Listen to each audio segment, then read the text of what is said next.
పిల్లలు evening school నుంచి రాగానే ఏం స్నాక్స్ చేయాలి అని ఆలోచిస్తుంటే ఈ బ్రెడ్ పిజ్జా ఒక్కసారి ట్రై చేయండి. నార్మల్‌గా పిజ్జా చేయాలంటే డౌ ప్రిపేర్ చేసుకొని దానితో బేస్ ప్రిపేర్ చేసుకోవాలి. అంత కష్టపడకుండా సేమ్ పిజ్జా లాగా అనిపించే ఈ రెసిపీ మస్ట్ ట్రై అని చెప్తాను. సో, లేట్ చేయకుండా వీడియోలోకి వెళ్ళిపోదాం. Hello and welcome back to Mouni's kitchen. Bread pizza కోసం నేను శాండ్విచ్ బ్రెడ్ తీసుకున్నాను. మిల్క్ బ్రెడ్ కన్నా శాండ్విచ్ బ్రెడ్ అయితే కొంచెం పెద్దగా వస్తుంది. అండ్ 4 సైడ్స్ బ్లాక్ పార్ట్ అంతా కట్ చేసుకొని పక్కన పెట్టుకోవాలి.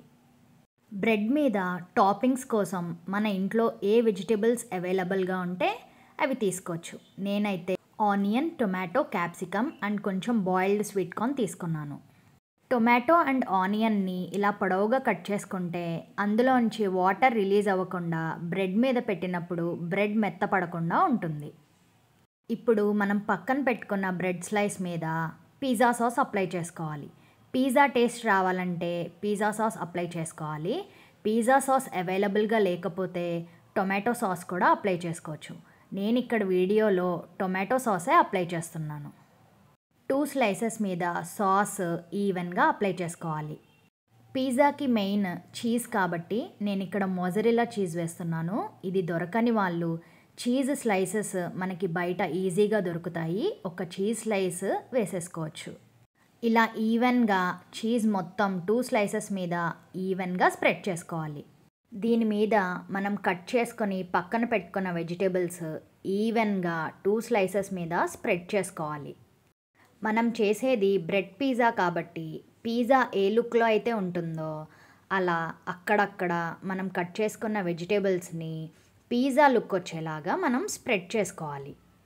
ఇంట్లో ఎక్కువ మంది ఉన్నప్పుడు 3 to 4 బ్రెడ్ స్లైసెస్ పెట్టేసుకొని దాని మీద ఒకేసారి టాపింగ్స్ చేసేసుకోవచ్చు. చూడండి, బాయిల్డ్ స్వీట్ కార్న్ కూడా నేను ఈవెన్గా స్ప్రెడ్ చేశాక ఒక్కసారి అట్లా ప్రెస్ చేస్తే అవి బయటకి రాకుండా అలా ఉండిపోతాయి. టాపింగ్స్ మొత్తం పెట్టేసుకున్నాక చిల్లీ ఫ్లేక్స్ని కూడా 2 స్లైసెస్ మీద అక్కడక్కడ అలా చల్లుకోవాలి. చిల్లీ ఫ్లేక్స్ లేని వాళ్ళు పెప్పర్ పౌడర్ వేసుకున్నా కూడా చాలా బాగుంటుంది. ఇప్పుడు ఆరిగానో అండ్ మిక్స్డ్ హర్బ్స్ కూడా 2 స్లైసెస్ మీద స్ప్రింకిల్ చేసుకోవాలి. ఇప్పుడు ఒక ప్యాన్ తీసుకొని అందులో బటర్ వేసుకొని అది కొంచెం మెల్ట్ అయ్యాక బ్రష్తో ఈవెన్గా ప్యాన్ మొత్తం స్ప్రెడ్ చేసుకోవాలి.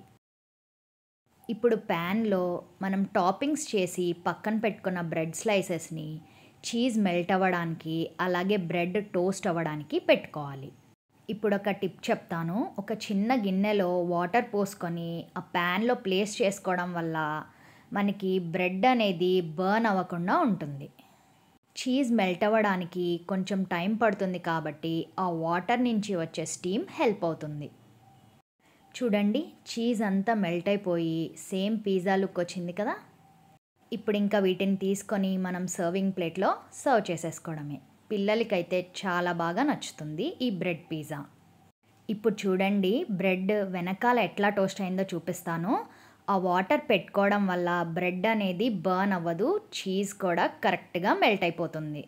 ఆ టిప్ని ఫాలో అవుతూ చేయండి. బ్రెడ్ పిజ్జా చాలా ఈజీగా క్విక్గా చేసేయచ్చు. చాలా చీజీగా సేమ్ పిజ్జా టేస్ట్ వస్తుంది. మనం దీన్ని టొమాటో సాస్ కాంబినేషన్తో తినొచ్చు ఆర్ నార్మల్గా కూడా తినేసేయచ్చు.